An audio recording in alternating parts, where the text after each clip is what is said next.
তোমরা যারা 2024 সালে মাদ্রাসা বোর্ড থেকে ফাইনাল পরীক্ষা দিবে তাদের জীবন বিজ্ঞানের কিছু গুরুত্বপূর্ণ প্রশ্ন নিয়ে আলোচনা করব। এই প্রশ্নগুলো এসেছে স্কুল বোর্ডের মাধ্যমিক পরীক্ষায়।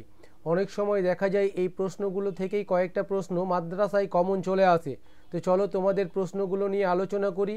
তোমরা একবার শেষ পর্যন্ত অবশ্যই প্রশ্ন এবং উত্তরগুলো দেখে নাও, তাহলে তোমাদের দুই একটা কমন চলে আসতেই পারে, তাতে তোমাদের সুবিধা হবে। প্রথম প্রশ্ন, নিচের সঠিক জোড়াটি নির্বাচন করো। ক, লেন্স নিজ তলের বক্রতা পরিবর্তন ঘটিয়ে উপযোজন সম্পন্ন করে। দুই নম্বরের প্রশ্নটা দেখে নাও, এটার সঠিক উত্তর হবে গয়েরটা 2 এবং 3। 3 নম্বর প্রশ্নটা দেখে নাও, এটার সঠিক উত্তর হবে গ, ফ্লেক্সর রোটোটর অ্যাডাক্টর। 4 নম্বর প্রশ্নটা দেখে নাও, মাইটোসিসের কোন একটি দশায় নিউক্লিয় জালিকা পুনর্গঠিত হয়? নিউক্লিয় পর্দার পুনরাবির্ভাব ঘটে, নিউক্লিয়াসের পুনরুৎপত্তি ঘটে ও বেমতন্তু অবলুপ্ত হয়। দশাটি কি? খ, টেলোফেজ। 5, সপুষ্পক উদ্ভিদের যৌন জনন পদ্ধতিতে নিচের কোন ঘটনাটি ঘটে? গ, এককোষী জাইগোট বহুকোষী ভ্রূণে রূপান্তরিত হয়। 6, ক্রোমোজোমের কোন গঠন সংক্রান্ত অংশটি ক্রোমোজোমের ঠিক মাঝখানে কিংবা যে কোনো এক প্রান্তে অবস্থান করতে পারে? ঘ, সেন্ট্রোমিয়ার।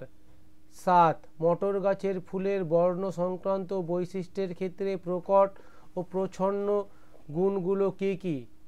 খ, বেগুনি ও সাদা। 8, গিনিপিগের ক্ষেত্রে দ্বিসংকর জননের F2 জনুতে উৎপন্ন RRBB, এটা হবে ক, 1:1:1:1। এবার দেখে নাও 9 নম্বরেরটা হবে ঘ, 50% পুত্র হিমোফিলিক ও 50% আপাত স্বাভাবিক বাহক কন্যা। 10, নিচের কোনটি ইকুয়াসের বৈশিষ্ট্য? ঘ, অগ্রপদ ও পশ্চাৎপদের প্রত্যেকটি খুরযুক্ত একটি মাত্র আঙুল। নিচের কোনটি ডারউইনের অভিব্যক্তি সংক্রান্ত মতবাদের একটি সিদ্ধান্ত? ক, প্রাকৃতিক নির্বাচন। 12, উটের অতিরিক্ত জল ক্ষয় সহনের ক্ষমতার সঙ্গে সম্পর্কিত অভিযোজিত বৈশিষ্ট্যটি কি? এটা হবে গ, ডিম্বাকার লোহিত রক্তকণিকা। তোমরা অবশ্যই শেষ পর্যন্ত ভিডিওটি দেখো, কালকেই তোমাদের পরীক্ষা আছে, কমন চলে আসতেই পারে। 13, নাইট্রোজেন চক্রের কোন ধাপের সঙ্গে অণুজীব নাইট্রোসোমোনাস ও নাইট্রোব্যাক্টর সংশ্লিষ্ট? ক, নাইট্রিফিকেশন। 14, মিজোরাম ও নিকোবর দ্বীপপুঞ্জ কোন কোন জীববৈচিত্র্যের হটস্পট অন্তর্ভুক্ত? গ, ইন্দো বার্মা সুন্দারল্যান্ড। 15, গরুমারা, নীলগিরি ও কুলিক কোন কোন ধরনের ইন সিটু সংরক্ষণ? ক, জাতীয় উদ্যান, বায়োস্ফিয়ার রিজার্ভ আর অভয়ারণ্য। এবার শূন্যস্থান পূরণ দেখো। স্নায়ুকোষের অ্যাক্সনের মেডুলারি সিদ ও নিউরিলেম্মার মাঝে নিউক্লিয়াসযুক্ত ডিম্বাকার সোয়ান কোষ দেখা যায়। মাইটোসিসের কোষ বিভাজনে বেমতন্তু ও ক্লোরোজোম গঠিত হয় না। জেনেটিক কাউন্সেলিং থ্যালাসেমিয়া রোগের প্রচ্ছন্ন জিনের উপস্থিতি নিশ্চিত করতে সাহায্য করে। পৃথিবীতে জীববৈচিত্র্যের কারণ হল প্রকরণ মিউটেশন।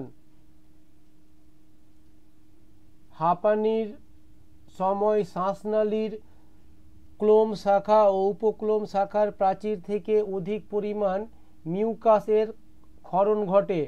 মানুষের কাপড় কাচার ক্ষেত্রে ফসফেট সমৃদ্ধ ডিটারজেন্ট জলাশয়ের জলে মিশলে ইউট্রোফিকেশন ঘটে। এবার সত্য মিথ্যা। ফোকাস দৈর্ঘ্যের প্রয়োজন মতো পরিমার্জন করার জন্য চোখের রেটিনার ক্ষমতা হলো উপযোজন, এটা সত্য।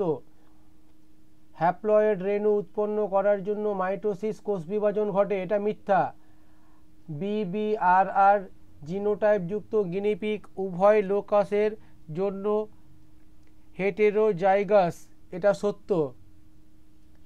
নেক্সট, নিষ্ক্রিয় অঙ্গসমূহ অভিসারী বিবর্তনকে নির্দেশ করে, এটা মিথ্যা। ক্রায়ো সংরক্ষণে তরল নাইট্রোজেন -196 ডিগ্রি সেলসিয়াস উষ্ণতা ব্যবহার করা হয়, এটা সত্য। চোখের অপটিক্যাল স্নায়ু ও রেটিনার সংযোগ স্থলে যে অংশে আলোক সুবেদী কোষ থাকে না সেটি হলো অন্ধবিন্দু, এটা সত্য। এবার ডান বাম স্বপরাগ যোগ, প্রথমে হচ্ছে অ্যাড্রেনালিন, এটা হবে চ, হৃদস্পন্দন, হার্ট উৎপাদক ও রক্তচাপ বাড়ায়।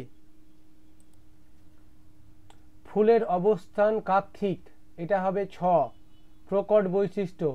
গরম তরল স্যুপ, এটা হবে খ, বিজ্ঞানী হ্যালডেনের মতে বিভিন্ন জৈব যৌগ সমন্বিত উত্তপ্ত সমুদ্রের জল। এসপিএম, এটা হবে ক, বায়ু দূষণ। অস্থির ভঙ্গুরতা ও অস্থিসন্ধিতে ব্যথা, এটা হবে উ, মানব বিকাশের বার্ধক্য দশা। এবার বাকি প্রশ্নগুলো তোমরা একটু দেখে নিতে পারো, নইলে যেই এমসিকিউ এসএকিউগুলো আলোচনা করলাম সেগুলো কয়েকবার দেখে নাও, তাহলে পড়ার দরকার পড়বে না, তোমাদের মনে থেকে যাবে। তোমাদের পরীক্ষা ভালো হোক এমনটাই আশা করি। ধন্যবাদ।